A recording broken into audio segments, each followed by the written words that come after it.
আসসালামু আলাইকুম। আপনারা দেখতে পাচ্ছেন আমরা খুব বিপদের মাধ্যমে আছি। সবাই আমাদের জন্য দোয়া করেন, আল্লাহ যেন আমাদেরকে হেফাজত করে।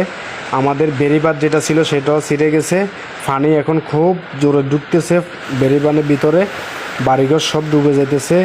মানুষ দেখেন জীবন মায়ার ত্যাগ দিয়ে ঘরটা ধরে রাখার জন্য চেষ্টা করতেছে, পাইতেছে না। একবারে নদীর পাশে ঘরটা, একবারে নদীর কূলে। পানির ঢেউ দেখেন, এক এক পানির ঢেউ উঠতেছে 50 ফিট। আমরা কত ভয়াবহ ভিতরে আছি। তো সবাই বেশি বেশি করে ভিডিওটা শেয়ার করে দেন, যেন সবাই যেন দেখতে পারে, আমাদের জন্য দোয়া করে, আল্লাহ যেন আমাদেরকে হেফাজত করে। দেখেন পানির ঢেউ দেখেন, পানির ঢেউ দেখেন 50 ফিট উঠতেছে পানির ঢেউ। মানুষ কিন্তু জীবনের মায়া ত্যাগ দিয়ে চেষ্টা করতেছে ওনার ঘরটা বাঁচানোর জন্য। এটা একটা দোকান ছিল, দোকানটা বাঁচানোর জন্য চেষ্টা করতেছে, কিন্তু পাইতেছে না। তো সবাই আমাদের জন্য দোয়া করেন, বেশি বেশি করে দোয়া করেন, আল্লাহ যেন আমাদেরকে হেফাজত করে। দেখেন পরিস্থিতি দেখেন।